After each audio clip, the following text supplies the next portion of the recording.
ሶስቱንም ከሱ የምትገብረው መንፈስ ከነበራት ልጆቿን ስትመርቅ የእሷ ምርቃት ነው ወደ ልጆቹ አማርኛሽ ጥሩ ስለሆነ በአማርኛ እናውራ ይሻላል አይደል?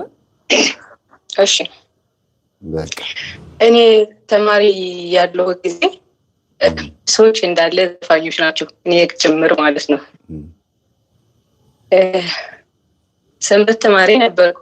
እሺ ከዛ አንድ ላይ ቆን ሽምግልና ልስልክ አልፈልግም ብዬ ጠፋሁና ከዛ ቤተሰቦች እንዳለ ሙዚቃ ላሉ ወደ ሙዚቃ ገባሁ። ከዛ እንዴት ስደት እንደመጣው ራሱ አላውቅም።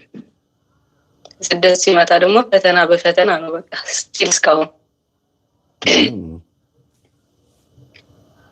እና እግዚአብሔር ይመስገን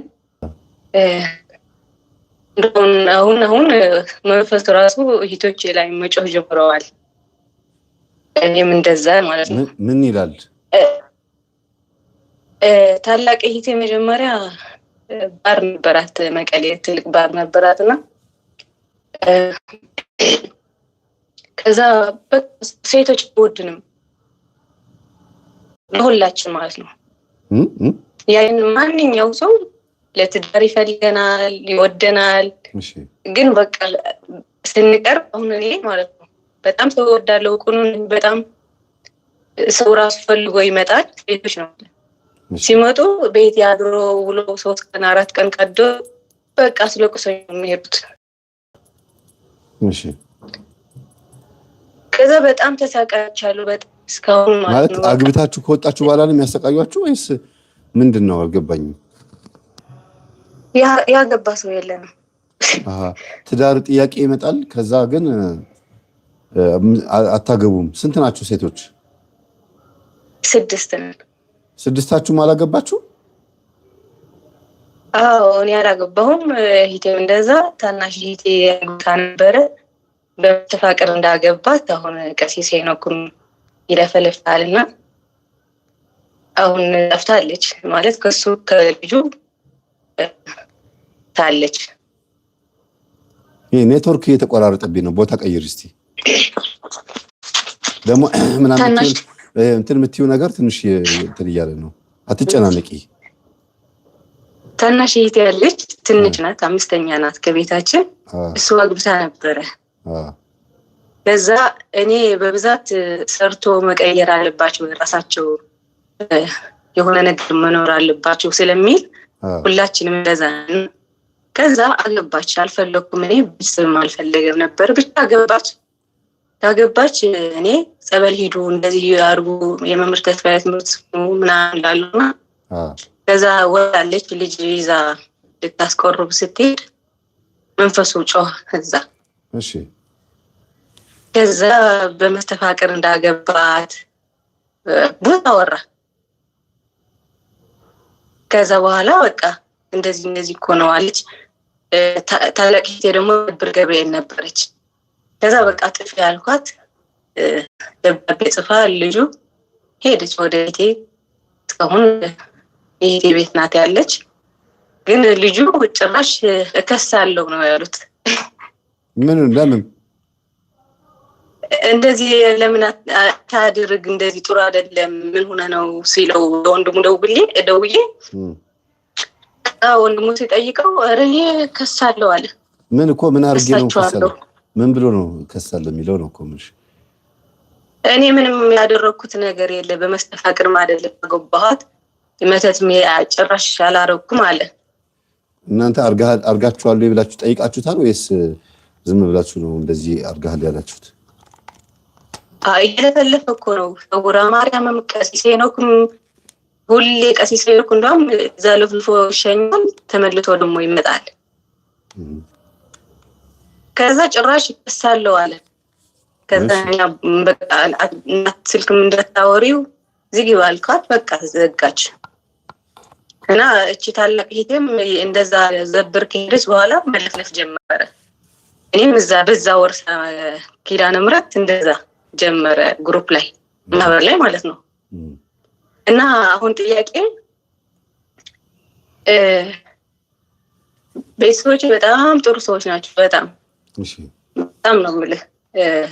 በብዛት እንደውም በድምጤ ሰው እንዳያውቀኝ በትግራይ አንደኛ የተባሉ ዘፋኞች ናቸው እና ኦኬ እንዴት ነው ማለት ሁላችን እዛ ሙዚቃ ላይ ነን። አሁን የአክስቴ ልጆች አሉ 3 እኔ ያለው አንድም የታወቀ ልጅ አለ።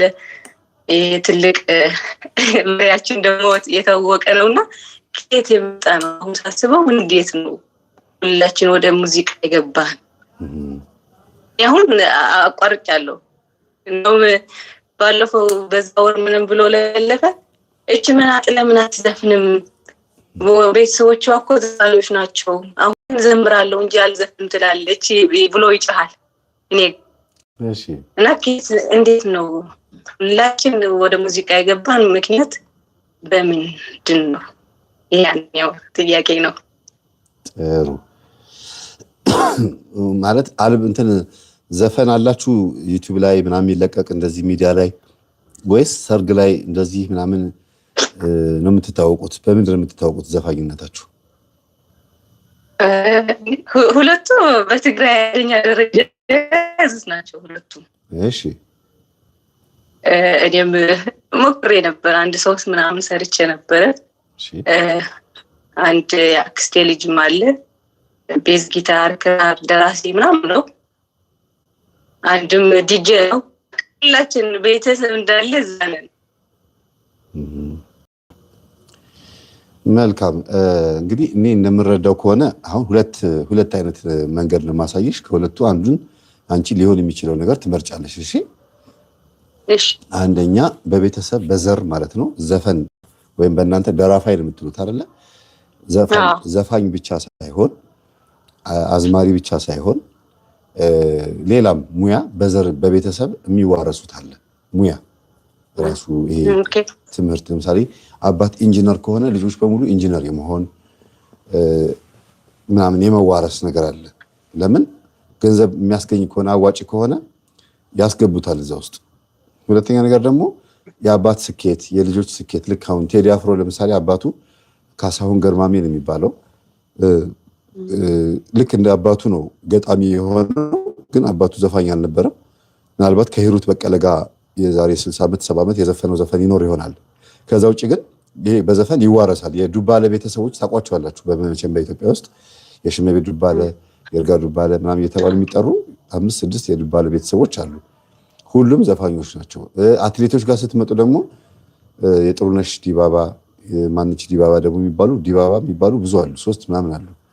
በቤተሰብ ሯጮች አሉ። መምህራን የሆኑ አሉ። ከእናት ከአባት የሚወርሱ ምንድነው? እሱን አጠቃላይ እንዳለ እየጠቀለልኩ አይደለም የማወራው። እሺ እናንተ እንድትመረምሩ ለምፈልገው አንደኛ የኔን ሙያ ልጄ እንዲወርስ እፈልጋለሁ ብለው እናትና አባት ልጆቻቸው ሙያውን እንዲወርስ ያስተምሩ ያለማምዱና የማይገባው ልጅ ከሆነ ያንን ነገር የማይወርስ ከሆነ በአፍልሆ በአፄ ፋሪስ በአብሾ ልክ እውቀት እንደሚያዋርሱት ይህንንም ሊያዋርሱ የሚሞክሩ ሰዎች አሉ። እኔ የካህን ዘር ነኝ ብለው የካህን ቤተሰብ ነኝ ብለው ግን ቅዳሴውን ሳይሆን ስር ማሽቀጠል በጣሽነቱን ሰው ማደንዘዙን ሰው ማፍዘዙን ድብትርናውን የሚቀባበሉት አሉ። ከአባት የወረስኩት ነው እያሉ የሚቀባበሉ አሉ። ልክ እንደዛ ይሄኛውም አባት ልጁን አብሾ እንደሚያጠጣ ሁሉ እነሱም የቤተሰቦቻቸውን የዛር መንፈስ እየተለማመኑ የእናት አባት ከራማን እየተለማመኑ በልጄ ላይም ሰፈርበት ንገስበት እያሉ መንፈሱን እየጠየቁ ይሄንን ሙያቸውን የሚያዋርሱ አሉ። ምሳሌ አድርጌ የማመጣው አዝማሪነትን ነው። ይሄ አዝማሪነትን እንደ ምሳሌ አድርጌ ያመጣሁት እንጂ በስሩ ብዙ ሙያ ሊኖር ይችላል። ሌላ አይነትም ማየት ትችላላችሁ። እኔ ግን እንደ ምሳሌ አዝማሪነትን ሊው አባት አዝማሪ ከሆነ ልጆችም አዝማሪ የመሆን እናትም አዝማሪ ከሆነች አብሮ የመከተል ነገር አለ። ማሲንቆ ይዞ ይወጣሉ። በቃ በየቦታው በየጠላ ቤቱ በየጠጅ ቤቱ የዛሬ ስንት ዓመት ይጀመራል። ሲያድግ ከዛ በኋላ በዛው ፌመስ እየሆነ ታዋቂ እየሆነ አልበም ካሴት እየሰራ ይቀጥላል። እና እህት ወንድምን እያዩ ልክ ስጋ ቤት እዚህ ጋር ሲከፈት ይሄ ነገር አዋጭ ነው እንዲህ ብሎ ካጠገቡ ወንድሙ ስጋ ቤት ይከፍታል። እህቱ አክስት አጎት ምናምን አካባቢ ላይ አንድ አይነት ምግብ ቤት፣ አንድ አይነት ስጋ ቤት፣ አንድ አይነት ስቴሽነሪ፣ አንድ አይነት ህንፃ መሳሪያ ምናምን ይሄ የመክፈት በዘመዳማቾች ቢዝነሱን አይቶ የመግባት ነገር አለ። ስለዚህ ወደ መንፈሱ መለማመን የሚመጡት ገንዘቡን አይተው ነው ማለት ነው። እኔም እንደ እናቴ ታዋቂ መሆን እፈልጋለሁ የሚሉ አሉ። ገንዘብ ማግኘት እፈልጋለሁ የሚሉ አሉ። ግን ዘፋኝ ያደረጋቸው ወይም መጀመሪያ ያኔ እናትና አባትን ወይም አያትን ዘፋኝ ያደረጋቸው መንፈስ ማን ነው የሚለው ከታወቀ እሱ ደግሞ ወደ ልጆቹ ማለፍ የሚፈልግ ከሆነ ይሄ ደግሞ ሌላኛው መንገድ ሁለተኛው መንገድ ነው። ምን ያደርጋል? በረኸኛው ቃለው የሚባል ባለዜማ አለ፣ የፉጨት መንፈስ አለ፣ ጨንገር የሚባል እነዚህ እያፏጩ በዜማ በመዘየር መንዙማ በመክፈት ወይም ደግሞ የተለያየ እንጉርጉሮ በማውጣት የሚታወቁ ሰዎች የነበሩ ሰዎች ለዘፈን በጣም ቅርብ ናቸው።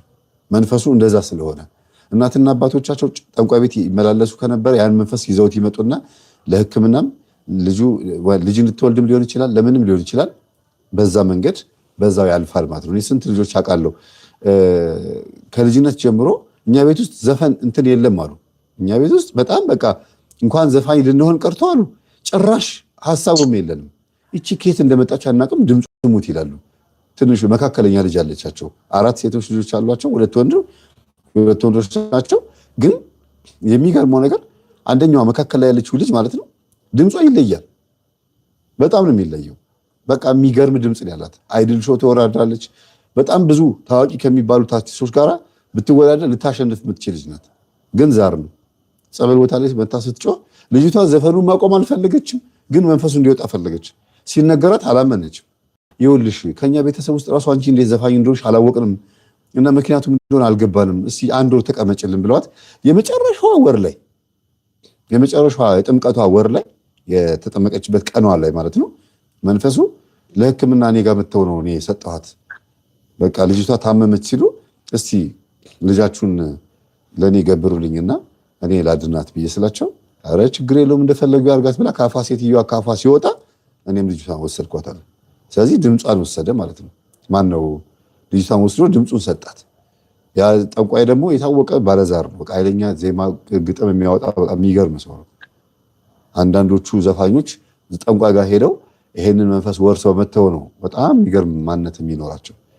እና እየጠቆምኩኝ አይደለም እያስጠነቀቅኩ እና በዚህ የተነሳች ልጅ መንፈሱ ከወጣ በኋላ ድምጿን ብትሰሙት በጣም ነው የምትስቁት። እህቶቿ ይስቁባታል። በቃ ድምጿ ጭራሽ ማለት እንኳን የዘፋኝ ሊሆን ከእህቶቿ ባሰ። መንፈሱ ግን አይደለም። ቤት ውስጥ ተጽዕኖ ይደርስባት የነበረች ልጅ ነበረች። ጠንቋዩ እንግዲህ አዛኝ ሆኖ ነው ምንድነው የሚባለው? አዛኝ ቅቤ አንጓች የሚባል ነገር አለ። ሌባ ላመሉ ዳቦ ይልሳል። ልጅቷን መንፈስ ነው ሌባ ነው፣ ግን ልጅቷን አውቆ ያችን ድምፅ አላሳት፣ ዳቦ አላሳት ማለት ነው። ጥሩ ድምፅ እንጀራሽን ነው ያገኘሽው ተብሎ በሰፈር እንዳልተወረላት፣ በየቀበሌው ሄዳ እንዳልዘፈነች፣ በየቦታው ሄዳ ናይት ክለብ ላይ እንዳልጨፈረች እንዳልዘፈነች፣ አሁን ጸበል ስትጠመቅ እሷ ልትጠመቅ ሄደችው ታማ ነው። ያሳመማት ደግሞ ማነው? ቅዱስ ጊዮርጊስ ነው ራሱ ነው። ለምን ሲባል ልጁ ሊሰበስብ ፈልጎ የሰማዕቱ ልጅ ናት። እኔ ነኝ ያሳመምኳት ብሎ ቅዱስ ጊዮርጊስ በህልም እስኪነግራት ድረስ እኔ ነኝ ያሳመምኳት ተዋት፣ በምትወደው ሰው በኩል መጥቶ የነገራት እኔ ነኝ ያሳመምኳት፣ ህመሙን ታማ ጸበል ቦታ መታ ጠላቷን እንድታውቀው ያደረኳት ራሴ ነኝ ብሏል ጊዮርጊስ ነው የተባለችው። ያን ስትሰማ አርፋ ነው ቁጭ ያለችው። እና አንዳንዴ ከውርስ ከዘር የሚመጣው ሳይሆን ልጆች ታመው ሊሆን ይችላል። በሆነ አጋጣሚ በቡዳም ተበልተው በአዝማሪ ቡዳ ወይም በተለያየ ነገር አሁን እንዳልሽው ደግሞ በዘፋኝነት ብቻ አይደለም በሌላም ሙያ በቡዳ ይበሉና ከዛ እነዛ ልጆች ያንን ስራ በደንብ አድርገው ያቀላጥፉታል። የማን ቤተሰብ ይሆናሉ? በቡዳ የበላቸው ሰዎች ቤተሰብ ይሆናሉ። እንዴ ቁጭ ብለው ህፃናት እየተጫወቱ ጭቃ ሲበላ ልጁ ምን ትላላችሁ? ጭቃ አንስቶ ይበላዋል እና ይጫወታል። ያገኘውን ነገር ይበላል፣ የማይበላ ነገር ይበላል። የበላው ቡዳ ነው ተብሎ ጸበል ሲያስጠምቁት ያን ነገር ይተዋል። ግን የቡዳ መንፈስ ያለባቸውና በቡዳ የተበሉ ሰዎች ብዙ ጊዜ መንገድ ላይ የተቦካ ጭቃ ሲያዩ ምን ሲያዩ ቀይ አፈር ሲያዩ በድጋጎ የመብላት ነገር አለባቸው። ይሄ መንፈሱ ነው እንደዚህ የሚያደርገው። እንደተጋባባችሁ የምታውቁት ምልክቱም አንዱ ይሄ ነው። አንዱ ምልክቱ ይሄ ነው። እና ወደ ዘፋኝነትም ስንመጣ የነዛ ሰዎች መንፈስ እናንተ ላይ መኖሩ ምልክቱ የሌለባችሁ አዲስ የሆነ ነገር ይመጣል። በቃ ተሰጥዋ ነው፣ ቴንደንሲ ነው፣ ሆቢ ነው፣ ዝንባሌዋ ነው ተብሎ በቃ በጣም በሚገርም መልኩ ቤት ውስጥ ትልቅ ውዳሴ ትልቅ በቃ የሆነ ነገር ክብር ይሰጣታል። እንጀራዋ ነው። ተዋት፣ ዘፈን ኃጢአት ነው ሲባል ዋይ ትስራ ተዋት ይባላል። እናትና አባትም አንዳንድ ጊዜ እንዲያው እኔ እንጃ እግዚአብሔርን ቃል መጀመሪያም ረግጠውት ስለሆነ ጠንቋይ ቤት የሄዱት ዘፋኝ ሆና ዘፈን ኃጢአት መሆኑን እያወቁ እግዚአብሔር ጎሮሮ ሰጣት ይኸው እየዘፈነች እኛን እየጦረችን ነው ይላሉ። እግዚአብሔርን የሰጣት ይላሉ። ድምፁን የሰጣት እግዚአብሔር ሊሆን ይችላል፣ ግን ዘፈኛ አላላትም። ስለዚህ ይሄ መንፈስ ምን ይፈልጋል ሲባል ያኔ በየጠንቋይ ቤቱ ድቤ መታለት ይዘየርለት የነበረ መንፈስ ከነበረ ይሄ መንፈስ ደግሞ ወደ እናንተ ሲገባ ይሻሻልና ወደ ዘመናዊ ነገር ያመጣውና እንደፈለገ ሊያቀነቅን ይችላል። በቡዳ መበላላትም አንዳንዴ በዘርም ይመጣል። በዘር አሁን እናንተ ትግራይ ክልል ያላችሁት ወደ አማራው ክልልም ኦሮሚያ ክልልም እንደዚህ ዘር የሚመጣል። በዘር የሚተላለፍ የዘፋኝነት መንፈስ አለ። እንግዲህ ምሳሌ አድርጉት ዘፋኝነት ነው፣ አዝማሪነት ነው። እና የተለየን ሰዎች ነን ብለው ያስባሉ። እኛ የተለየን ሰዎች ነን፣ ከኛ ቤተሰብ ውጭ ማግባት የለብንም ብለው ሁሉም ያስባሉ። አንድ እናት በቡዳ ከተበላች ልጆቿን በሙሉ በቡዳ ልትበላ ትችላለች። አንድ አባት ወይም አያት በቡዳ ከበላች ሁሉም ይበላሉ። ተመሳሳይ ሐሳብ ይኖራቸዋል። ተመሳሳይ ሐሳብ ሳይ የእናቱ ልጅ የአባቱ ልጅ እየተባለ እስክስ ይላል። ቤት ውስጥ ይውረገረጋል፣ ይጫወታል፣ ያድጋል። ያ ነገር ያሳድገዋል። አሁን ቅርብ ጊዜ ሞዴል ምናምን እየተባለ ፋሽን ሾው የሚያቀርበው ልጅ ጎማ ምናምን ቡጭቅጭቅ ያለ ማዳበሪያ ምናምን እየለበሰ የሚወጣ ልጅ የለም። ማን ነበር ስሙ? እንደው ስሙን አምጡልኝ በእናታችሁ። አሁን የመጣ ልጅ ነው። ቃሉ ነው የሚባለው። ቃሉ ነው። ቃሉ ቡቲክ ነው። ቃሉ ቡቲክ። እና እንግዲህ እነ የዊል ስሚዝ ልጆች ጄደን ስሚዝ እና ሌሎችም ቡቱታሞች ስለተቀበሉት ቡቱታም ነው የምላቸው። እኔ ይቅርታ አድርጉልኝ። ልጁ በጣም የኢትዮጵያዊነት ጨዋነት ያለበት ልጅ ሊሆን ይችላል። ግን ሁሉም ኢንቫይት ያደረጉት በቃ አጠቃላይ ይሄ ልጅ ወደ እነሱ የጋበዙት ይዋቸው የሚለብሱትን ፋሽን። ልጁም ደግሞ በእነሱ ተለክፎ ነው መሰለኝ ሙዚቃው ራሱ የሚያጅብበት ሙዚቃው ራሱ የነሱ ነው። ስታይሉ የሚያደርገው ነገር ምናምን ሁሉ ነገሩ ትንሽ ወደ ሴት ወሰድ ምናምን የሚያደርገው ነገር ሁሉ ስቧቸዋል። የሚለብሰው ቡትቶ አስቡት፣ የተቀዳደደ ጅንስ፣ የተቀደደ ቡትቶ፣ ቆርኪ ምናምን ያለበት አድርጎ በጣም ፌመስ ሲሆን 17 ሚሊዮን 700 ምናምን ሚሊዮን ፎሎወርስ ያገኝ በኢንስታግራም። ምንድነው ትውልዱ ቡትቶ ስለሆነ ነው። ተመሳሳይ አይነት ባህሪ በቡዳ ይበላላሉ፣ ይወራረሳሉ ማለት ነው። ተመሳሳይ አይነት ወፎች፣ ተመሳሳይ ወፎች በሰማይ አንድ ላይ ይበራሉ እንደሚባለው አንድ አይነት ባህሪ ያላቸው ሰዎች አሁን ምኑ ነው የሚደነቀው? እስቲ ይሄው ፋሽን ነው። ስንት አይነት የሚያማምር ፋሽን አሁን እኔ የኢትዮጵያ ሀገር ልብስ ቢለብስ የሆነ ሱፍ ምናምን ለብሶ ቢወጣ ወይም የሚያማምር ቢለብስ ማንም አያውቀው። ቡትቶ ስለለበሰ 700 ሚሊዮን ፎሎወር አገኘ በኢንስታግራም፣ በዩቲዩብ፣ በቲክቶክ። የሚገርም ነው፣ በጣም የሚገርም ነው። እና ይሄ ምንድነው መበላላት ይባላል። አሁን እታችንም የጠየቃችሁ ጥያቄ ይሄ ነው። ሙዚቀኝነትም መበላላት ነው። ሌላው ሙያ አላልኩም እኔ። በዘፋኝነት ቤተሰብ በሙሉ አንድ አይነት ከሆነ ወይ ገንዘቡን አይተው ጥሟቸው ነው፣ ገንዘቡ አሪፍ ስለሆነ አትራፊ ስለሆነ፣ ወይ ደግሞ ቤት ውስጥ ይመለክ የነበረ የባዕድ አምልኮ ዛር ምናምን ቤተሰብ አንድ ላይ ያመልኩት ከነበረ ባያመልኩትም ቤተሰቦች እናት ኩል እየተኳለች ጣን እያጨሰች ሰንደል እየለኮሰች ምናምን እያደረገች መንፈሱን የምትገብረው መንፈስ ከነበራት ልጆቿን ስትመርቅ የእሷ ምርቃት ነው ወደ ልጆቹ የሚሄደው። ልጆቼን እንጀራቸውን ስጣቸው፣ ገንዘብ ይዘው ይግቡ፣ ውሎ ይግቡ ምናምን ስትል ያ ምርቃት ያው ከማን እንደሆነ ይታወቃል። ሄዶ ልጆቹ ላይ ስራውን ይሰራል።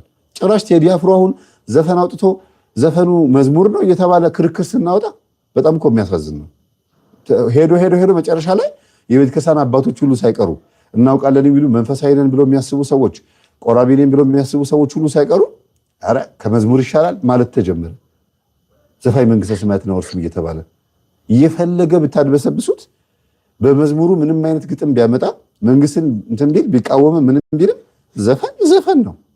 በቃ ዘፈን ነው። ግን እዛ ውስጥ መግባት አይደለም ያለው። ምንድነው ጭራሽ ህዝቡ በውስጥ በኩል አድማጭ እንደነበረ ማሳያ ምንድነው? ግጥሙን ከማዳመጥ ነው የሚጀምረው። ግጥሙን ይሰሙትና ዜማውን ይረሱታል ማለት ዘፈን መሆኑን ማለት ነው። ይገርም ግጥም የተናገረው ዳስ ጣላለ ወይም ደግሞ እንትናለ እየተባለ ይባላል። ጥሩ እኮ መልዕክት አስተላልፎ ሊሆን ይችላል ወንድማችን ቴዲ። ግን ያስተላለፈው በሙያው ነው፣ ባደገበት ነው፣ በራሱ በገባው መጠን ከአባቱ በወረሰው ነው። አባቱም እንደዛ ነበር፣ እሱም እንደዛ ቀጠለ ማለት ነው። ግን መልዕክት ስላስተላለፈና በዘፈን መንግስትን ስለተቃወመ ጻድቅ ነው ማለት አይደለም። ጻድቅ ጨዋታ መጫወት የለብንም፣ ወይም መዝሙርን ይበልጣል ማለት አይደለም። የትኛውም ካህን የትኛውም ቄስ ስላልተቃወመ ወይም ደግሞ የትኛውም ካህን የትኛውም ቄስ የትኛውም አገልጋይ የትኛውም ሰባኪ የትኛውም ዘማሪ በግጥም አድርጎ መንግስትን ስላልሸነቆረ ወይም የሆነ ነገር ስላላደረገ ያ ይበልጣል ማለት አይደለም። ማበላለጥ ጨራሽ ነገር ውስጥ መግባትም የለበትም። እና ወደዚህ ስመጣ ምንድነው ህዝቡም ራሱ በዚህ ነገር ፕሮሰስ ይሆናል። አይደለም አንቺ እህት ወንድሞቼ ዘፋኝ ሆኑ ብለሽ ቀርቶ አድማጩ ራሱ ከዘፋኙ መንፈስ ጋር አብሮ ማች የሚያደርግበት ጊዜ አለ ለማለት ፈልጌ ነው። እና በዘር መንፈስ የሚወራረሱ ሰዎች ቤተሰቦች አሉ። እህትና ወንድም አንድ ላይ የሚዘፍኑ ወንድምና ወንድም እህትና እህት በዘፈን ሙሉ ህይወታቸውን የሚመሩ አሉ። ግን በልባቸው ያውቃሉ ዘፈን ኃጢአት እንደሆነ ያውቃሉ። እግዚአብሔር ይስጠው ሳቢዳን በጣም ጥሩ አጎን የተናገረው አዎ እናውቃለን እኮ ዘፈን ኃጢአት ነው አላለም። በቃ ባለፈው አቅርቤዋለሁ ላይቭ ላይ አይደል አይታችሁታል ቪዲዮ ላይ ዘፈን ኃጢአት እንደሆነ እናውቃለን እና ግን አትንገሩን እኛ አንድ ቀን እግዚአብሔር እንዲመልሰን ጸልዩልን እንጂ የማይሆን ነገር ውስጥ ገብታችሁ አታብኩብን አለ። በቃ ደስ የሚል ነገር የተናገረው እንደዚህ ማመን ደስ ይላል። እና ከቤተሰብ የሚወረስ ዘፋኝነት ሲሆን ኃጢአትነቱ ይረሳል። ጭራሽ እንዲያውም ሰይፉ ሾው ላይ ቀርበው የተለያዩ የዩቲዩብ ፕሮግራም ላይ ቀርቡና እግዚአብሔር ከረዳኝ እንግዲህ የሚቀጥለው ዓመት ላይ አንድ አልበም አስመርቃለሁ አንድ አልበም አወጣለሁ። አስቡት ለዘፈኑ እግዚአብሔር ሲረዳው ለእግዚአብሔርን ተባባሪ ሲያደርጉት ይሄ ከምን የመጣ ነው? ከቤተሰብ ጥሩ ነው ድምጽህን እግዚአብሔር ሰጥተው ነው ዘፈንበት አወድስበት ለሀገር ከዘፈንክ ምንም ማለት አይደለም ችግር የለውም እየተባለ ስላደገ ይረሳዋል ዘፈን ኃጢአት መሆኑን። ካስተዳደግ ነው ከቤተሰብ የመጣ ነው ማለት ነው። ኖርማሊ ቤተክርስቲያን ገብቶ ኮርስ ካለመማር የመጣ ነው። የመንፈሳዊ ሕይወትን ካለማወቅ የመጣ ነው። በቂ የሆነ መረጃና ትምህርት ስለ ዘፈን ቤተክርስቲያን ምን ትላለች የሚለውን ምንም እንኳን ዘፈን ኃጢአት መሆኑን ቢያውቁም ግን ቤተክርስቲያን በዚህ ጉዳይ ላይ ጥብቅ የሆነ ትምህርቷ ምንድን ነው ብሎ የሚለውን ካለማወቅ የመጣ ንግግር ነው።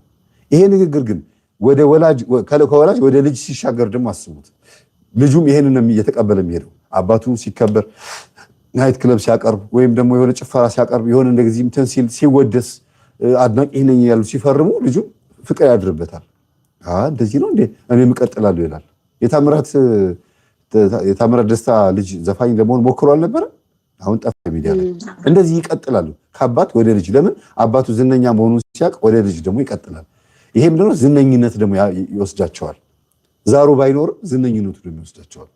ቢዝነሱም አለ ገንዘቡ ጥቅም አለው ተብሎ ስለሚታሰብ እና በአጠቃላይ ሲመጣልሽ ግን እናት አሁን ቡዳ መንፈስ ተይዟል ነው ያልሽኝ አይደል? መተት ነው አይደል?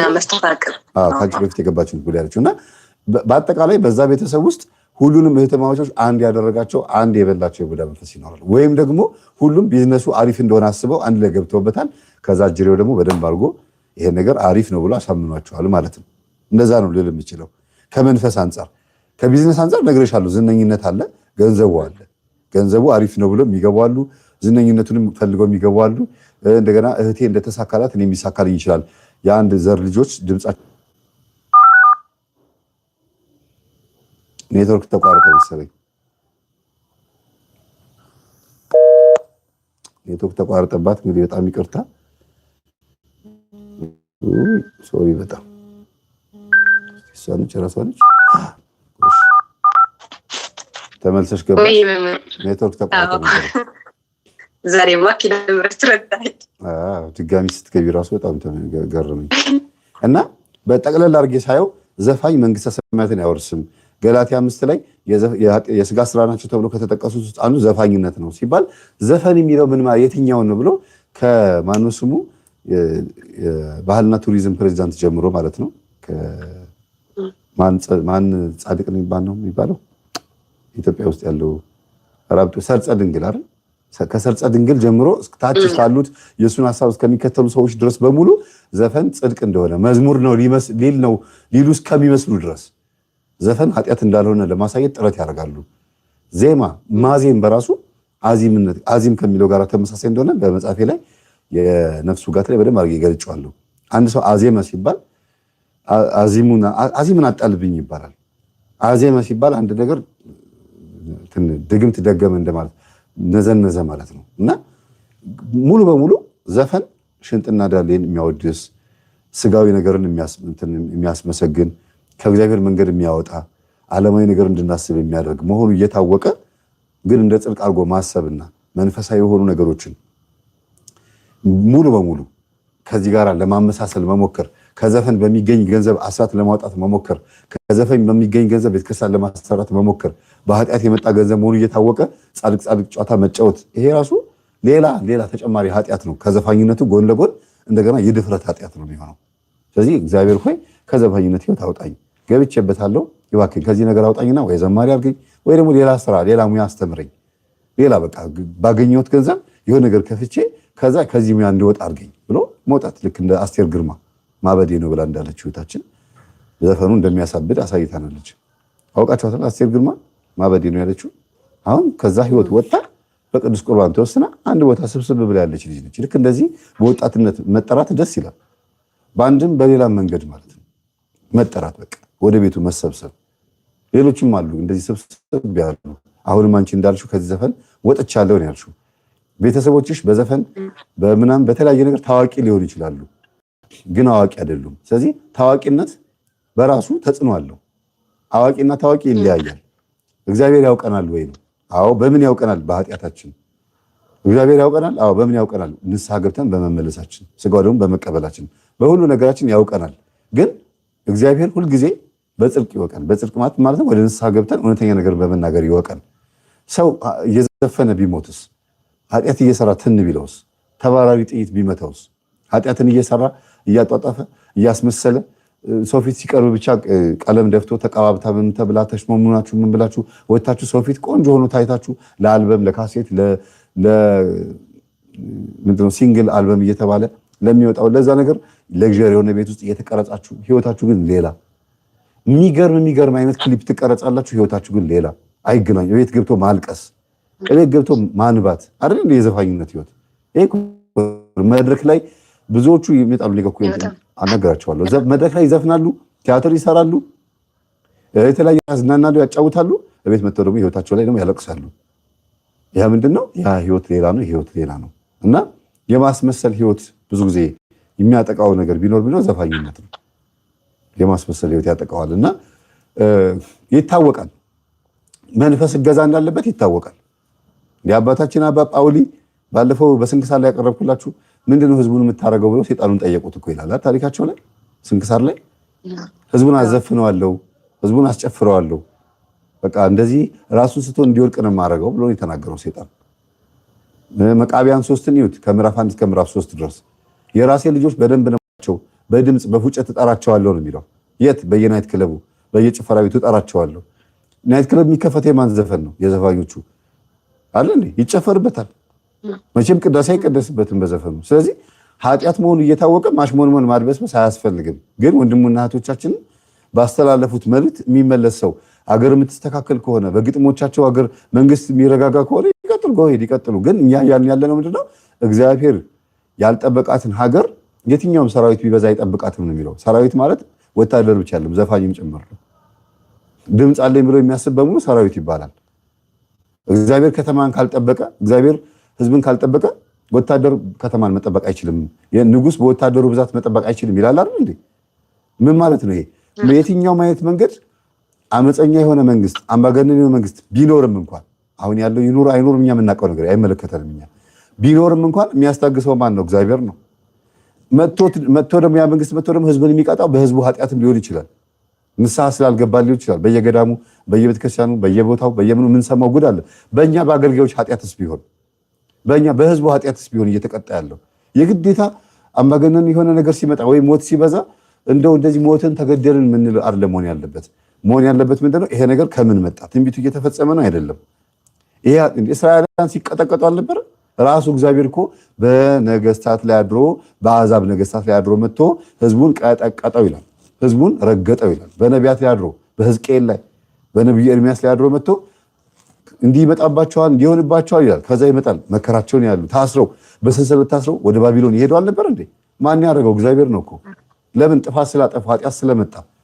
ስለዚህ በዘፈን ነው ይሄን ምን መልሰው እንኳን በዘፈን በመዝሙር እንኳን ልንመልሰው አንችልም፣ ራሱ ካልታረቀን በስተቀር። ግጥም እንኳን ለሚመልሰው እንባ ነው የሚመልሰው። ስለዚህ የሆነ እንትን አንጠብቅ፣ ግጥሙ ለውጥ ያመጣል ብለን አንጠብቅ። ዜማውን ተውትና ኦሬዲ ዜማው ዘፈን ዜማ ስለሆነ ወደዚህ ስንመጣ ግን እህታችን እየተናገረች ያለችው ነገር ሙሉ በሙሉ እህትማማቾች ቤተሰቦችን በሙሉ ዘፋኝ የሚያደርገው ምንድነው? 3 መንገድ ነው ብያቸዋለሁ። አንደኛ ቢዝነሱ ገንዘቡ አሪፍ ከሆነ፣ ሁለተኛ ዝና በጣም የሚፈልጉ ቤተሰቦች የትዕቢት መንፈስ ካለ በቤተሰቡ ላይ ወይም ዝነኝነት በጣም የሚገንበት ቤተሰብ ከሆነ፣ ሶስተኛ ደግሞ መንፈሱ ነው የሚመለከው ዛር ወይም ቡዳው ወይ ደግሞ በቡዳ የበላቸው የጎረቤት መንፈስም ካለ ልጆች ላይ ሊመጣ ይችላል። እናትና አባት ምንም የማያውቁት እንዴ ማነች ስሟ ራቁታን ሆና ትታይ የነበረችው ሳሮን የምትባለው እህታችን አሁን ቱርክ ውስጥ ታስራለች የተባለችው አይደለ? ታውቂያታለሽ? ታስሯን ስላነሳሁኝ ኦልሬዲ ፌመስ ስለሆነች ነው። እንዴ ራቁታን ወጥታ አይደለ እንዴ ስትታይ ቤተሰቦቿ እናትና አባቷ ወጥተው ምንድን ነው ያሉት? ምን ችግር አለው ምናምን አይደል ያሉት? አሁንም እንደዚሁ ነው። እንዴ ልጆቻቸው ዘፈን ሲያወጡ የሆነ በጣም በእርቃናቸው ታዋቂ ሲሆኑ እናትና አባቶቻቸው ችግር የለውም ጥሩ ነው አሪፍ ነው ምናምን ምን አለበት ምናምን ይላሉ። ገንዘብ ስላለው አያችሁ ያድበሰበት ኃጢአት መሆኑን እርቃኗ ወጣ ቤተሰብ እናትና አባት ችግር የለውም ሲል ምን ማለት ነው? እንደዚህ አይነት ነገሮች በጣም ከባድ ናቸውና መበላቱ ከየት እንደመጣ ምልክቱ ማሳያው ይሄ ነው ማለት ነው። ለእርቃን የሚያበቃቸው ምን እንደሆነ በዛም ማወቅ ይቻላል ልፈልግ ነው። ጠቅለል ሳረገው ሳላበዛው በዚህ ነገር ላይ ተዘጋጅቼበት ብመጣ ከዚህ በላይ ብዙ ነገር ልል ይችል ነበር። ግን ዘፋኝ ወይም ዘፈን በአጠቃላይ በልበል የሚያሰኘው መጠጥም አለ። በልበል የሚያሰኘው እንትኑ አለ። ይሄ ዝነኝነቱ አሪፍ ነው ጥሩ ነው የሚለው ዓለማዊነቱ ውሎ ራሱ ቤተክርስቲያን ጨርሰው የማይመጡ ሰዎች ውሏቸው እዛ ቦታ ከሆነ ሁሉም የሚደናነቁት አንድ ቦታ ስለሆነ ቀጥልበት ነው የሚለው። በዛ ይቀጥላል በዛ ይቀጥላል። ዶርቃ ሚዲያ ላይ ቀረበው ነው አላያችሁ? ዶርቃ እንትን ኤልሻዳይ ላይ ቀረበው ሙስሊም በፊት ዲያቆን የነበረው ሰው አሁን ሙስሊም ሆኖ ከዛ ቁርአን ሲቀራ ቆይቶ ተመልሶ እንደገና መጥቶ ደግሞ አሁን ደግሞ የቤተክርስቲያን ነገር እንትን ሆነ መንፈሳዊ ሰው ሆነ። ለምንድን ነው ሄድከው ሲባል በእውነት ነው ቤተክርስቲያን ከልቼ የኑፋቄ የትምህርት ችግር ኖሮብኝ ሳይሆን ገንዘብ ነው ምናምን አለ። አያችሁ እያወቁ ኃጢአት መሆኑን እያወቁ ክህደት መሆኑን እያወቁ ወደ ገንዘብ የሚሄዱ ሰዎች አሉ። ልክ ዘፋኝነትም እንደዛ ነው ማለት ነው። ትንሽ ሰራ አድርጌ መውጣት አለብኝ ማን ብለው የሚያስቡ አሉ። እና ከዛ አንጻር ብታዩት ይገባል ነው ይነበባል። እንደውም እኮ መምህር የሙዚቃ ብር ጥቅም የለውም። በቃ የት እንደሚጠፋ ራሱ አታውቁም። አዎ እንግዲህ እንዳያያዝሽ ነው። አሁን ጥሩ ጸባይ ያላቸው ተብሎ ከሚታሰቡ ጥሩ አርቲስቶች የሚባሉ በአርቲስት ስለሽ በዘፋኝነትም በተዋናይነትም ለምሳሌ ግሩም ኤርሚያስ ትዳሩ ጥሩ ነው። ጎሳዬ ተስፋዬ ትዳራቸው ብዙ መጥፎ ነገር የማይሰማባቸው ቴዲ አፍሮ እነዚህ አሁን ለምሳሌ ነው የምጠቅስልሽ። እነ ሸዊት እነዚህ በምናቃቸው የሰማንላቸው ያልሰማንላቸው ደግሞ መልካም ትዳር ያላቸው ይኖራሉ። እንደማክዳ የመሰሉ እነ ማንሽ ስማ ሃና የምትባል እንደዚህ አይነት አሉ። በጣም ጎበዝ በዘፋኝነትም ይሁን በፊልም ሰሪነት በዝነኛ ሆነው ግን ገንዘቡን ከያዙት በኋላ ህይወታቸው ሌክዠሪ ሆነና በዛው የቤት ኪራዩም ኑሮም ሁሉ ነገሩ ጣራ ይነካና መውረድ ይከብዳቸዋል። መውረድ ስለሚከብዳቸው ኃጢአቱን በዛ ይቀጥሉበታል። እንትን አይፈልጉም። ይሄ ታች ሆኖ እንደገና ሌላ ህይወት ኖረች መባሉን አይፈልጉትም። አንድ ማቃት በቃ እንትና ነች ማነች ወፌ በረሪ ብላ የምትዘፍነው ማነበረች አራምጡልኝ ወፌ በረሪ ብላ አሁን መዝሙር ያወጣችው ክብሬ ነህ ብላ የዘመረችው እህታችን ማለት ነው። ወይኔ ስሟ ጠፋኝ እናንተ ይወጣፋል። አሁን እሷ በቃ ወደ መንፈሳዊ ህይወት መጣች፣ ከዘፈን ህይወት ወጣች። በቃ ጉራጌዋ ማለት ነው።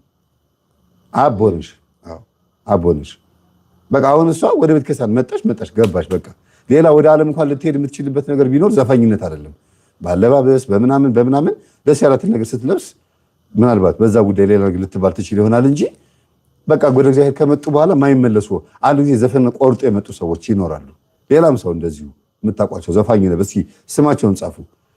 ከዛ ደግሞ ገንዘቡን ይዘውት ደግሞ ለጥሩ ነገር የሚያውሉት ደግሞ አሉ። በዘፋኝነት በኃጢአትም ያምጡት። እንደ አንዷ ሴተኛ ዳሪ እኔ በገላይ ሸጫ 4 ሚሊዮን ብር 3 ሚሊዮን ብር አጠራቅም ያለው መምህር እባክህን ምን ላድርገው ይሄን ብር ያሉኝ አሉ።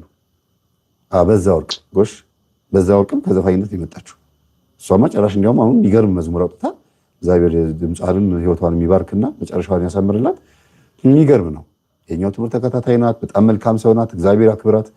በጣም ትሁትና ስነ ስርዓት ያላት አንገቷን ደፍታ እግዚአብሔር እያመለከች ያለች ሰው ነች። በዛ ወርቅ እግዚአብሔር ይስጣት። እና ምንድነው ገላይን ሸጬ አለች 4 ሚሊዮን ነው 3 ሚሊዮን ብር አትርፍ ያለው አለች። እና ምን ላድርገው አለች። አስቡት፣ በኃጢአት ነው ኃጢአት መሆኑን እያወቀች በኋላ ሲገባት ግን ምን አደረገችው? የሆነ ነገር ክፈችበትና ከዛ በገዛ በካፌም ይሁን ቡቲክም ይሁን የሆነ ጁስ ቤትም ይሁን ክፈችበትና ከምታገኙ ገንዘብ ላይ አጠራቅመሽ ነው ማስቀመጥ ያለብሽ ብያት፣ በዚህ ተነጋግረን የተስተካከለች ልጅ አለች። በኃጢአት የተሰበሰበ ገንዘብ ላይ ቶሎ ከነቃችሁበት እናንተ ማለት ነው ቶሎ ኃጢአት ነው ብላችሁ ከተመለሳችሁ የያዛችሁትን ይዛችሁ መትረፍ ትችላላችሁ።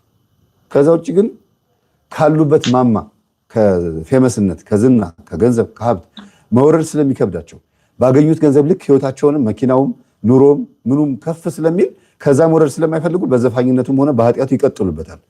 ለምን? በማንኛውም አይነት መንገድ ክብራቸውን ማጣት አይፈልጉም። ግን ክብራቸው ክርስቶስ ከሆነ በኋላ ግን ሲመሰክሩ ስትሰሟቸው የሚያሳዝን ህይወት ነው የሚኖሩት። እንዲሆኝ እንዲያርግ ይላሉ። ይሄው መንፈስ ጠልፎ ደግሞ ወደ ምንፍቅና የሚወስዳቸውም አሉ። ይቅርታና አሁን ጨምሬ የምናገረው እህታችን ናገሪት ካለም ትነግሪኛለሽ። ብዙ ጊዜ ዘፋኞች የፊልምም የቲያትርም አርቲስት ብዙ ጊዜ የፊልም አክተርና የናይት ክለብ ዘፋኞች ሆኑ አልበም ያወጡት በአጠቃላይ ወደ ጴንጤ ወደ ሌላ እምነት ተከታይ ወደ ሌላ እምነት በአጠቃላይ ምናልባት በብዛት ወደ ፕሮቴስታንት የሚሄዱት ለምን ይመስላችኋል? ኦርቶዶክስ እያሉ እግዚአብሔርን በአግባቡ ስለማያውቁት በአግባቡ ስላላከበሩት ኦርቶዶክስ እያሉ ዘፋኝም ሆነው ዛሬ ሚካኤል ነው የሚባሉ ነጭ ልብስ ለብሰው መጥተው ይሳለማሉ። ዘፋኝም ሆነው ደግሞ ማታም ደግሞ ይጨፍራሉ። ትንሳኤ ነው ብለው ሌሊት በየናይት ክለብ ይጨፍራሉ። አጭር ቀሚስ ለብሰው ትንሳኤ ነው ብለው መጥተው ግን አያስቀድሱም። ስለዚህ ኦርቶዶክስ እያሉ የነበረ ህይወታቸው ጥሩ ስላልነበረ ቤተክርስቲያን እንደዚህ አድርጉ ብላ ሳትላቸው ማለት ነው በራሳቸው ተነሳስተው በራሳቸው ትርጉም አሁን ዘፋኝነት ልክ እንዳልኳችሁ መዝሙር ነው ሊሉ ትንሽ ነው የቀራቸው እንዳልኳችሁ በዚህ አስተሳሰባቸው ኦርቶዶክስ ይሆኑና በመሃል ኢየሱስ ጌታ ነው ብሎ ሲመጣባቸው ነው እንደ ይላሉ መሆኑን ሳያውቁት ኦርቶዶክስ ላይ ማለት ነው። ግን እውነትህን ነው ኦርቶዶክስ እያለሁ እኔ ዘፋኝ ነበርኩ። ኦርቶዶክስ እያለሁ ቄሱ መጥተው ቤታችን ይረጩ ነበር ምን አደረጉልኝ ምናምን ይሉና የሚታየውን ነገር አይተው ወደ ጴንጤ ይገባሉ። የሚታየውን ነገር ገብተው ትምህርቱን አልተማሩትም። ስለዚህ አብዛኞቹ ከኦርቶዶክስ ራሱ ለመውጣት ምክንያት የሚሆናቸው ዓለማዊ አስተሳሰብና ዓለማዊ ስራቸውና ማንነታቸው ነው ማለት ነው። እና ኢቭን መዝሙር አውጥቷል ቴዲ። አሁን የአብይ ጾም ሲገባ የሆነ የሚከፈት ዘፈን አለ አይደል? እንደ መዝሙር አለው የሚከፈት መዝሙር አለ የማርያም ልጅ ምናምን እያለ ዘፈነው ማለት ነው። አሁን እሱ እንደ መዝሙር የሚሰሙት ሁሉ ሰዎች አሉ። ይሄን አመለካከት የሚያቀነቅኑ ሰዎች ብቻ ነው የሚያዳምጡት። ይሄን እርግጠኛ ነኝ የኛን ትምህርት የሚያዳምጥ ሰው ወይም ደግሞ ሰንበት ተማሪ ይሄን ወይም ደግሞ ደና ቦታ ላይ ያለው የሚባሉ መንፈሳዊ ነው ደግሞ አያዳምጡትም። ስለዚህ እሱ ስለዘፈነው መዝሙር ነው ወይም ደግሞ ልጁ ጥሩ ልጅ ነው ማለት ነው። ወይም ደግሞ በቃ ለቤተ ክርስቲያን ጥሩ አመለካከት አለው ሲመጣ ትልቅ ዙፋን ላይ እንደ ፌመስ የሆነ ቦታ ላይ ተቀምጦ ከታቦት እኩል ከአስተዳዳሪዎች ከአባቶች እኩል ተቀምጦ እንዲታይ የሚያስደርገው ነገር አለ ማለት ነው። እንደዛ መሆን የለበትም። ስለዚህ ዝነኝነት በአሁኑ ሰዓት ቤተክርስቲያን ውስጥ ግራ የሚያጋባ ሆኗል። አርቲስቶች በአጠቃላይ ዝነኛ ናቸው ተብሎ ስለሚታሰቡ የሚሰጣቸው ቦታ በጣም ልዩ ቦታ ነው። በጣም ከባድ ነው። ኃጢአቱ ተረስቶ ማለት ነው። የተንጨበረረ ፀጉር ይዘው ጨብረር ብለው እንደዛ ናይት ክለብ ውስጥ ሲጨፍሩ በነበረው ማንነታቸው በነበረው ሁኔታ እኔ ኃጢአቱን ነው የተቃወምኩ ያለሁት ልጆቹን ሰዎቹን አይደለም። እኔም ከነሱ የባስኩ ስለሆንኩኝ ግን እንደዛ ሆነው ሼም ይዟቸው መጥተው አባቶች ሲያከብሯቸው ትልቅ ቦታ ላይ ሲያስቀምጧቸው ምናምን ሳይ ምናቸውን አይተው ነው አባቶች ያቀርቧቸውና ካህኑ በእጁ መስቀል ይዞ ያልተከበረ አርቲስቱ በክብር ቦታ ላይ ተቀምጦ ህዝቡ እየደወለ ለእንትና በአርቲስት ጋር ስም በእንትና ስም ይሄን ያክል ብር አስገብቻለሁ የተባለ ለቤተ ክርስቲያን ገቢ ማሰባሰቢያ የሚመጣው እኮ ለምንድን ነው? ዓለማዊ ዝነኝነት ላይ ትኩረት ስለተደረገ ነው። ዓለማዊ ዝነኝነት ላይ ትኩረት ስለተደረገ ነው። አባቶች ካህን ሆነው አልተከበሩም። በራሳቸው ጥፋት ሊሆን ይችላል። ቤተ ክርስቲያን ይሄ ነገር በደንብ ስላልሰራችበት ሊሆን ይችላል። ስለዚህ ክብሩ ያለው ማን ጋር ስለሆነ ነው? ፌመስነት ዝነኝነት ላይ ስለሆነ እነሱን ጥሯቸውና በእነሱ ስም ገንዘብ ይሰብሰብ ተብሎ አርቲስትነት ዘፋኝነት እንትን ተረሳ።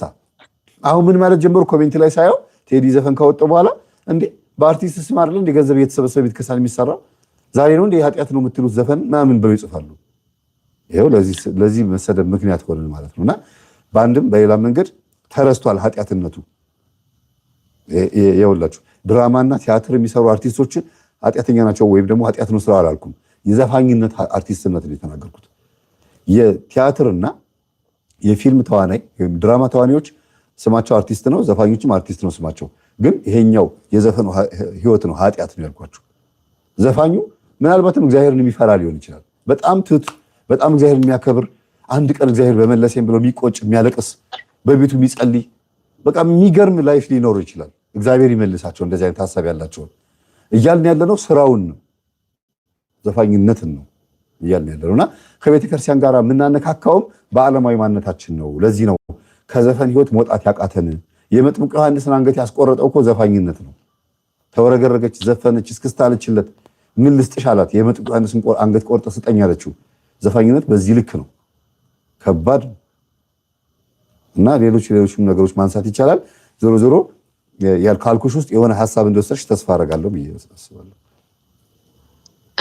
እንደውም አሁን ሳስበው እንዴት ነው አሁን ክለብ ነበረን የሆነ ክለብና 30 ሰው ካለን 15ታችን ቤተሰብ ነን እና አሁን ሳስበው እንዴት ነው እንዳለ ቤተሰብ ዘፋኝ ይሆን ብዬ በጣም አስባለሁና እናቴ ጠይቃታለሁ።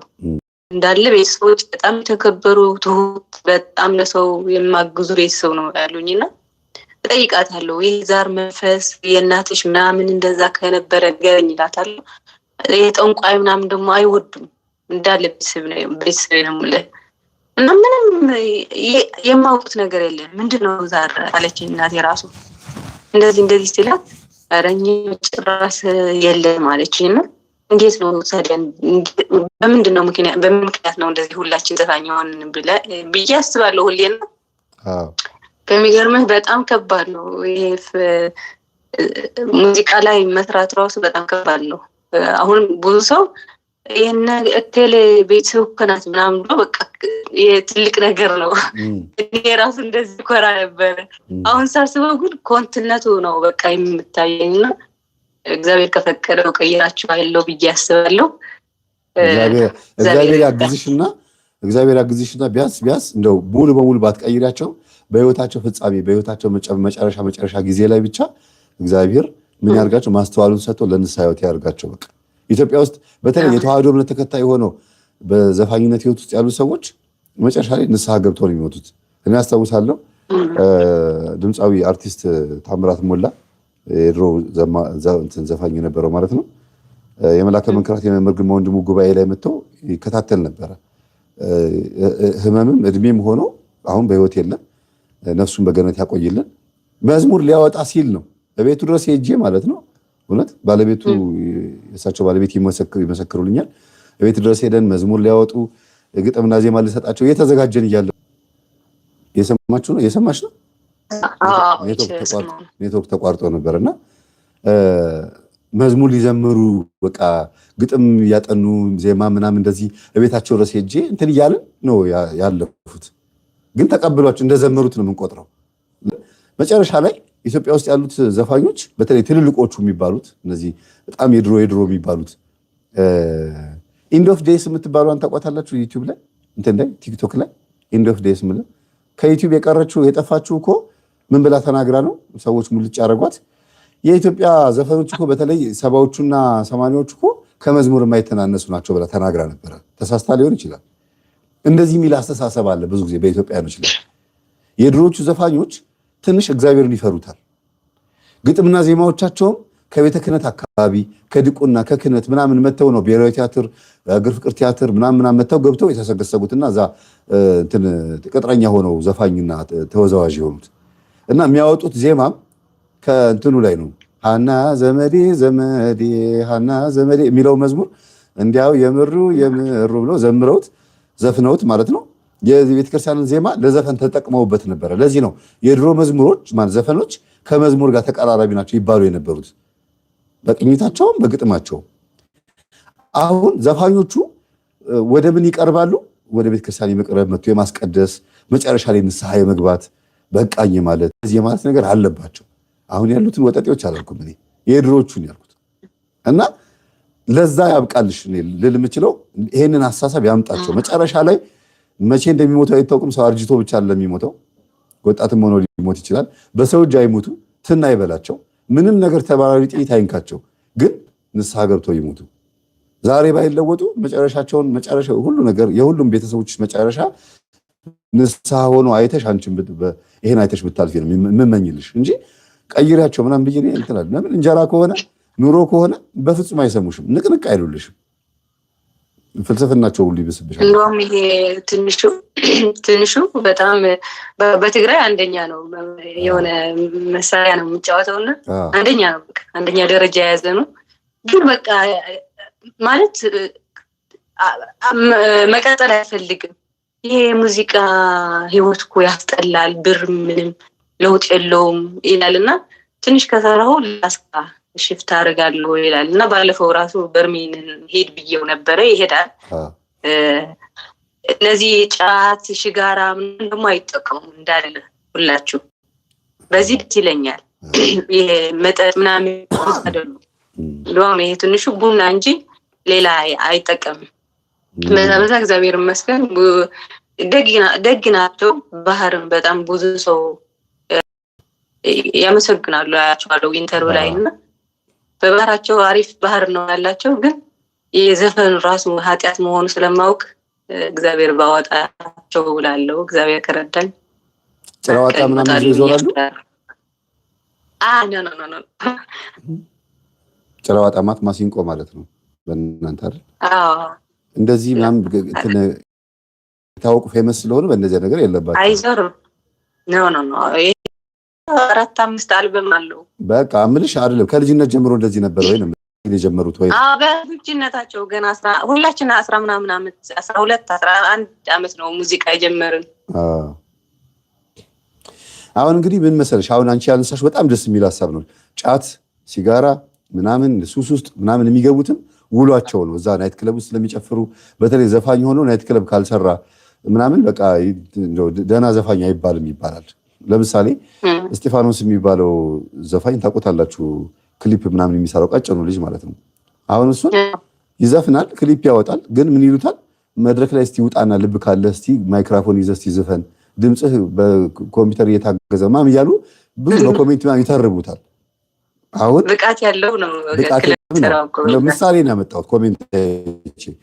አሁን ምንድነው በናይት ክለብ ሄደው የሚሰሩትም አንደኛ ይሄን ድምጻቸውን ለማስተካከል ለመውረድም፣ በዛ ላይም ደግሞ እዛ ሄደው ካልሰሩ እንደ ዘፋኝ ስለማይቆጠሩ ነው። ግን በዛው መጠጥ ይለምዳሉ፣ በዛው ዝሙት ይለምዳሉ፣ ሲጋራው ምናምን በቃ ሐሺሹ የተለያየ ነገር ይለምዱና ዘፋኝነት ህይወታቸው በራሱ እዳና መከራ ወይ ሞቶ ነው ይመጣባቸዋል። አንዱ ይሄ ነው። ሌላው እንዳልሹ መልካም ባህል ይኖሯቸው ሰዎች ሆነው ዘፈኑ ለብቻ የሚያተኩሩ ይኖራሉ። እንደ ሳሚላን አይነት ዳል ያወጣው የሬጌ ዘፈን ነው አይደል? ሬጌ ስልት ያለው ነው፣ ግን እሱ ነው እንደሚባለው አይነት ነገር አይገናኝም። የግዴታ እኔ ራስታ ሆነ አለብኝ እንደ ምናምን ብሏል እና ጨዋ ሆነው በጣም ጨዋ ሆነው ግን ደግሞ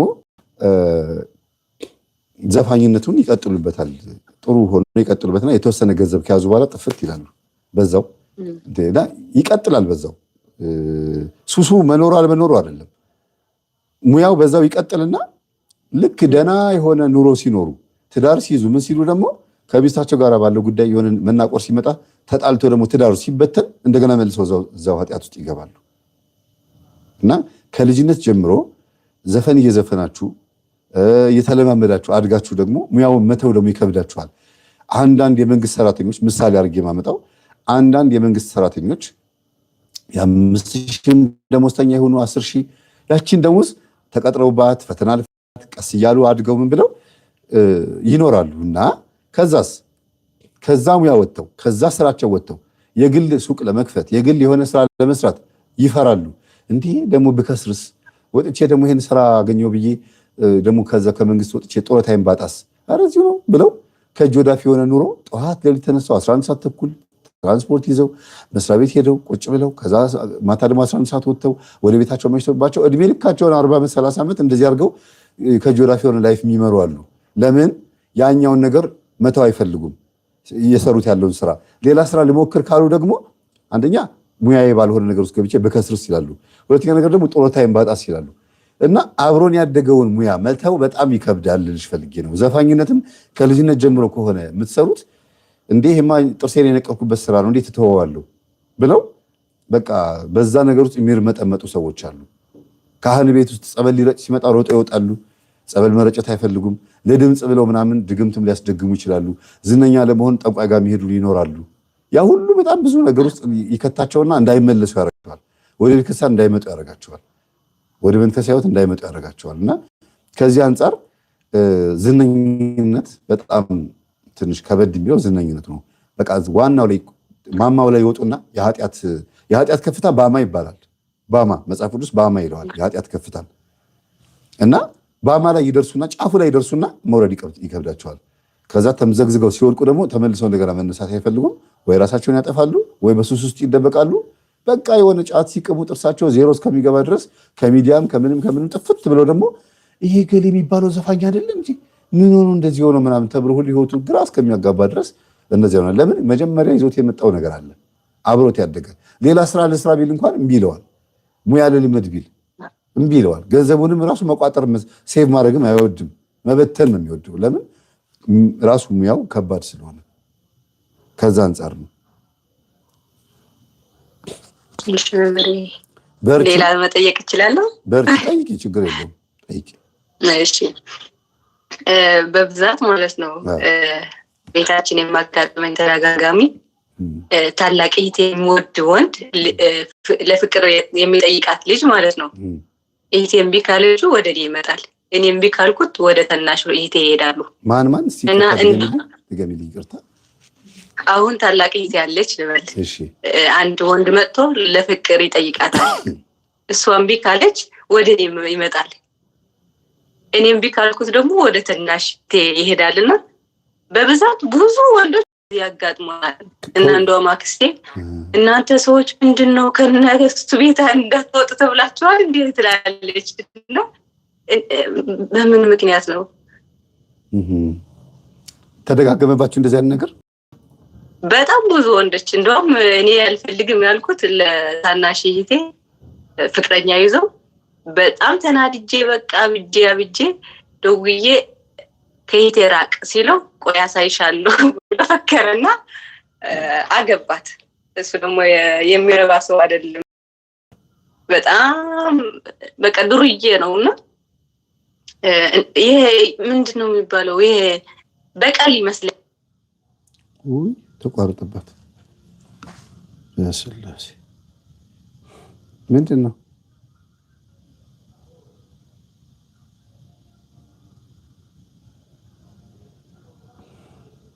ጥሩ ነገር ነበር ያወራችሁ። እስቲ ከመጣ ድጋሚ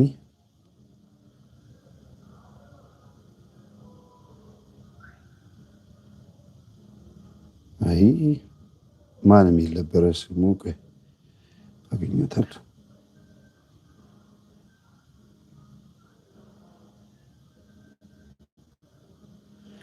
ያነሳችሁ ርዕስ ጥሩ ነው፣ ግን ምንድነው የዝሙት መንፈስ ነው። እንደዚህ አንድ ወንድ እህትማማቾችን በሙሉ እንትን ሊላቸው የሚፈልገው የመጀመሪያው የዝሙት መንፈስ ነው። ምን ማለት ነው? ቆይ እስቲ ወካችሁ እንትን ደግሞ ፕራይቬት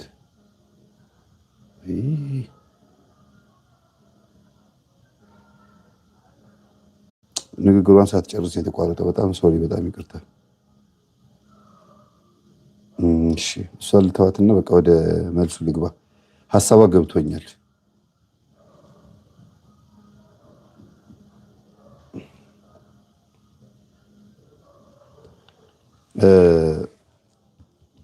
የመጨረሻ ነው የሚሆነው ይሄ። በቃ ከዚህ በኋላ አልቀጥልም። የመጨረሻ ነው የሚሆነው። ምንድነው? የዝሙት መንፈስ ነው የመጀመሪያው።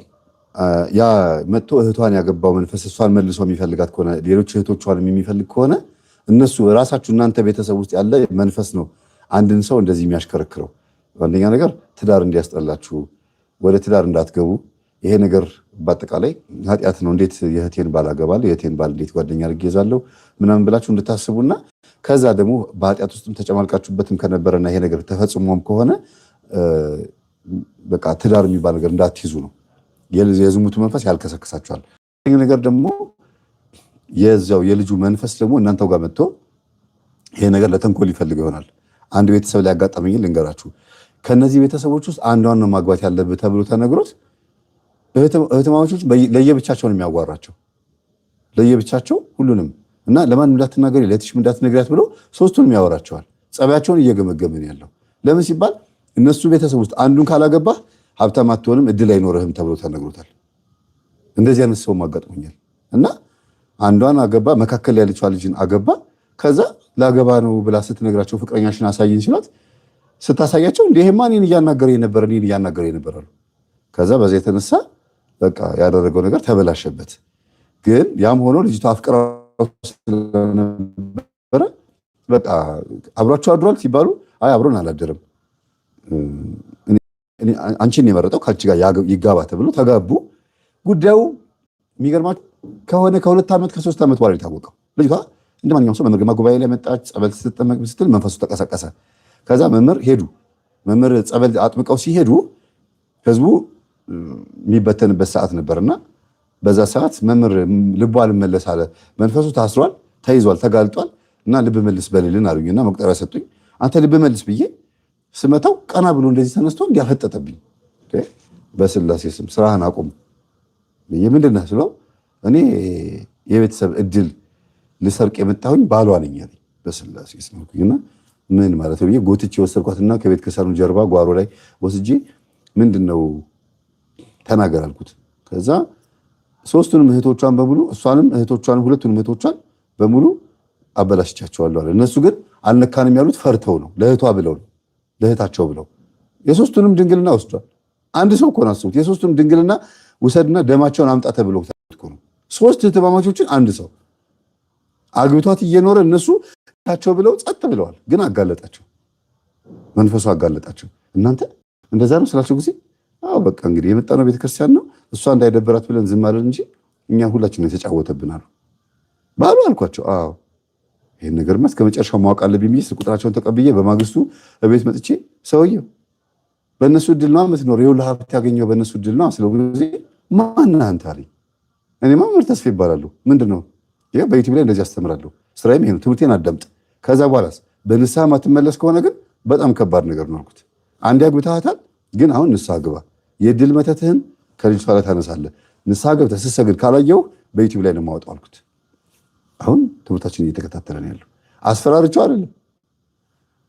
ለመጀመሪያ ጊዜ ይሄን ያደረኩት ለምንድን ነው? ደንግጦ ትምህርቱ እንዲያዳምጥ ነበረ። አሁን ከነሱ በላይ ቤተክርስቲያን እየሮጠ እየሄደ የሚቀበለው ስጋ ነው እሱ ነው። ብናየው ባናየው ሚስቱ እንኳን ሰነፎና ቤት ውስጥ ተኝታ እሱ ተነስቶ ሄዶ ቆርቦ ይመጣል። እንደ ቆረበ ሁሉ ሳይነግራት ማለት ነው። ትምህርቱ ገብቶት ለምን ያን ጊዜ ሰዎች ነው ያታለሉት። እና እንደዚህ ያደረገ ሰውም አለ። የሶስቱንም እህትማማቾች ድንግልና ወስዶ ዛሬ ይቅር ተብሎ ቤት ውስጥ እየኖረ ያለው ቤተሰቦች ሁሉ ሰምተዋል። ዘመድ አዝማድ ሰምተዋል። ራሱ ነው የነገራቸው። ቤተሰቦች ተሰብስበው ይቅር እንዲሉኝ ይፈልጋሉ አለ። ማንም እኮ ያቅም አታዋርደኝ አለችው። እህቶቹ ሁሉ አታዋርደን አሉት። ኖ ኖ ኖ ይሄንን ካላደረኩኝ እግዚአብሔር ይቅር የሚለኝ አይመስለኝም ማለት ተናገረ ማለት ነው። ቤተሰቦች እኒህ የሚያደርጉም አሉና የዝሙት መንፈስ ያለባቸው ሰዎችም እህትማማቾችን የመተው የመንካት ወንድማማቾችን መተው የማተራመስ እንዲያ ነገር አለ። ከዛ ደግሞ ገንዘቡን አይተው ይሄ ቤተሰብ ዝነኛ ቤተሰብ ነው፣ የዘፋኝ ቤተሰብ ነው፣ ወይም ደግሞ የሆነ ደህና ኑሮ የሚኖሩ ቤተሰቦች ናቸው። ከነዚህ ቤተሰቦች ውስጥ መቀላቀል አለብኝ፣ ከዚህ ቤተሰብ መውጣት አልፈልግም ብለው እዛው የሚሩ መጠመጡ ደግሞ ሊኖሩ ይችላሉ። ከዚህ አንጻር ነው። ስለነበረ ሰዓቱ ለአምላካችን ስም የተመሰገነ ይሁን። እግዚአብሔር አምላካችን እንግዲህ ዛሬ እንድንወያይ ፈቅዶ 678 ሰው ይታየኛል። በአጠቃላይ 1485 ሰው ገብቶ ነበረ። ተመስገን። ላይክ እያደረጉ ወጥተዋል። ነገ እናየዋለን ብለው ነው መሰለኝ። ነገ ከልጆቼ ጋር የማሳልፍበት ጊዜ ነው። እንደገና ደግሞ የቅድስት ኪዳነ ምሕረትን ማህበር ነው።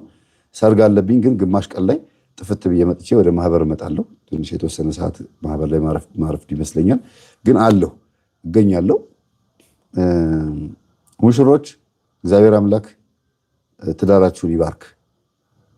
አጠቃላይ የተጋባችሁ በኢትዮጵያ ውስጥ በኤርትራም በውጭ ሀገርም ቤትም የተጋባችሁ በኢትዮጵያ ኦርቶዶክስ ተዋሕዶ ቤተክርስቲያን ስር በቁርባን በተክሊል የተጋባችሁ በሙሉ እግዚአብሔር አምላክ ትዳራችሁን ይባርክላችሁ። ይህን ትምህርት ያዳመጣችሁ ሰዎች በሙሉ ለጋብቻ መብቃት የምትፈልጉ የትዳር አጋራችሁን ይስጣችሁ እያልኩ ያለሁት። ተባረኩ። ጨርሻለሁ።